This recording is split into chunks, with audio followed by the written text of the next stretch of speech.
Ya habíamos visto el caso que teníamos un tubo con distintas condiciones de borde, con lo cual resolvíamos la ecuación de Laplace para obtener el potencial en una zona eh, deseada donde ρ era igual a 0 y utilizamos el método de separación de variables. Ahora tenemos un ejemplo parecido. Tenemos también un tubo que va paralelo al eje Z, desde menos infinito hasta más infinito, y tenemos dos lados metálicos que están en tierra, es decir, para el lado que es igual a I igual a 0, I igual a A, esto el de arriba al de abajo, y además el lado X igual a 0, estos están todos con potencial igual a 0. Y luego en el otro lado tenemos un potencial que es B0 de I. Esto es un problema de dos dimensiones que depende de X y de Y. O sea, la ecuación de Laplace va a ser derivada segunda de B de X más derivada segunda de B de Y igual a 0. Ya sabemos entonces que la solución a esto es una parte que tiene que ver con lo exponencial y otra que tiene que ver con seno y coseno. Por supuesto, las constantes A, B, C, D y K a determinar va a ser por las condiciones de borde. Entonces el B de xy es igual a e a la kx más b e a la menos kx, y por otro lado c por seno de ky más b coseno de ky. Utilicemos las condiciones de borde para determinar las constantes. Primero utilicemos la condición 1. Dice que p de x0 es igual a 0. X se mantiene constante, pero y es igual a 0, con lo cual se va a ir este, que es el seno, y queda d coseno de ky. Tenemos entonces que b de xy, que tiene que ser igual a 0, es igual a esta parte por d coseno de 0, que eso ya lo sacamos, y es 1. Bueno, como esto está fijo, el x queda fijo. El único parámetro que podemos mover es el d. D debe ser igual a 0. La exponencial nunca podríamos hacerla 0 y no podemos hacer que A y B sean los dos ceros porque eso haría que toda la solución sea 0. Entonces solo nos interesa que D sea 0. Es la única forma de lograr que el B, esta condición, sea 0. Entonces tenemos esto y vamos a determinar el resto con las otras condiciones. Por ejemplo, tomemos la 3. La 3 nos dice que x es igual a 0 y lo dejamos fijo. Lo dejamos como está. Entonces eso tiene que ser igual a 0. Entonces ahora es al revés. Esto tenemos que poner 0. Eso hace que nos quede A más B con X igual a 0. Y luego tenemos el otro paréntesis que queda fijo. Esto implica que A más B tiene que ser igual a 0. Y esto implica que B es igual a menos A. Utilicemos la condición 2. La condición 2 nos dice que B en XA es igual a 0. Entonces otra vez es igual a 0. La parte del paréntesis con las exponenciales queda fijo. Este ya era 0. Así que queda C por seno de K. Y bueno, en realidad hay que volverlo en A. A es una de los bordes, ¿no? En I, ZA. El borde que había en X es B. Acá otra vez no queremos que C sea 0 para que todo no dé 0. Entonces queda despejar K. K tiene que ser entonces un múltiplo de pi, o sea, k por a tiene que ser un múltiplo de pi. Entonces n pi sobre a. De esta forma, el a se va a cancelar con este a y te queda un múltiplo de pi. N es un entero positivo, para que nos quede el k positivo. ¿Qué queda? Entonces nuestro b de xy.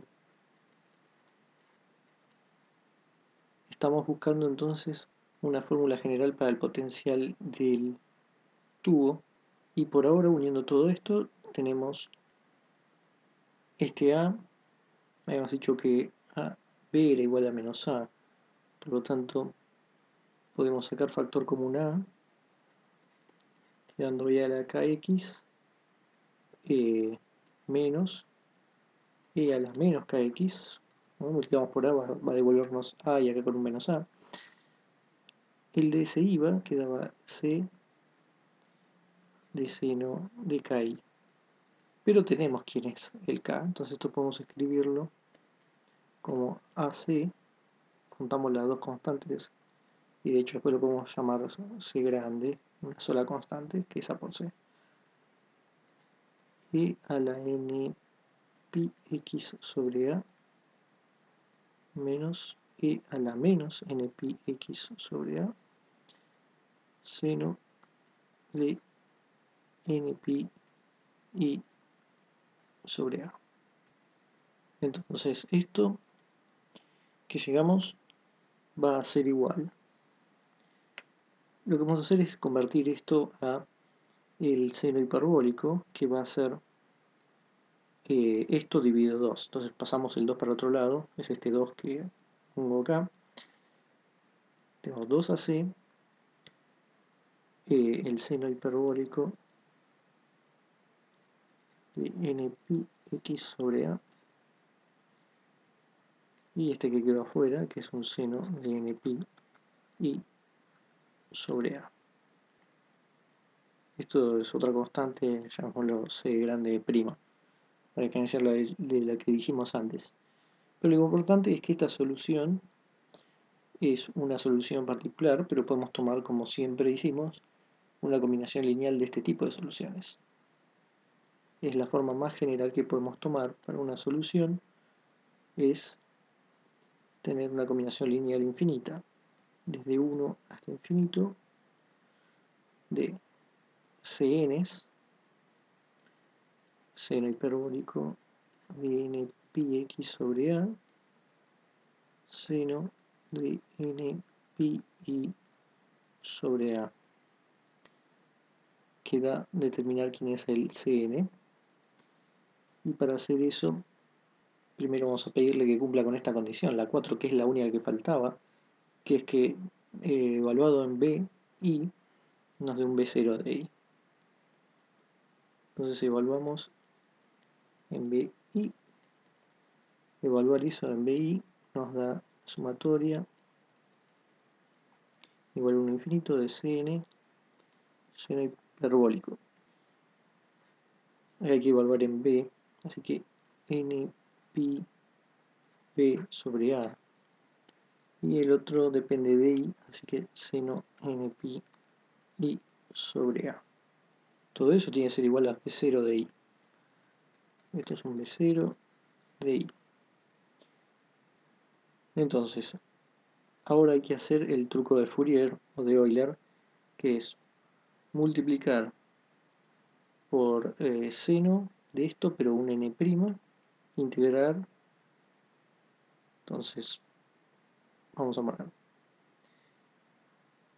sumatoria n igual 1, infinito, cn, acá integramos de seno hiperbólico. Bueno, el seno hiperbólico no depende de nadie, así que también saquémoslo fuera de la integral. Seno hiperbólico de n pi b sobre a es un número fijo. Ahora sí, integral de lo que teníamos, pero antes habíamos multiplicado por lo mismo, pero un n'. Esto es una integral que va entre 0 y a, 0 y B0 y A, y estamos en un diferencial I. Y lo mismo hay que hacer del otro lado, hay que tomar el B0 de I y multiplicarlo por lo que multiplicamos del otro lado también. N' pi I sobre A, diferencial I, entre 0 y A. Ya sabíamos esta integral, justamente lo que pasaba era que si n es distinto de n', daba 0, y el único término donde daba algo era cuando n era igual a n'.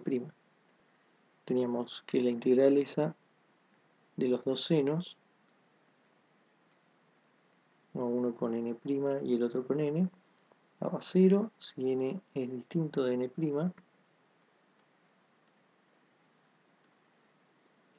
si n distinto de n' y a sobre 2 si n igual a n'.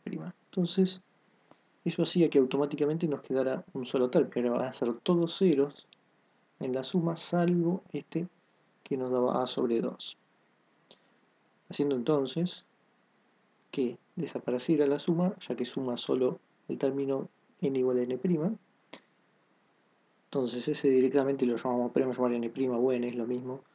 Es un nombre que da el término Cn por el seno hiperbólico de n pi b sobre a. Todo esto es a sobre 2, lo pasamos al otro lado como 2 sobre a. Y tenemos esta integral, bueno, hay un b0 de i, que queda dentro de la integral b0 de i seno n pi i sobre a de i. Bueno, y en realidad nos interesaba despejar Cn, entonces vamos a ponerlo acá abajo, el seno hiperbólico de n pi b sobre a. Con este Cn lo ponemos acá y tenemos la solución general.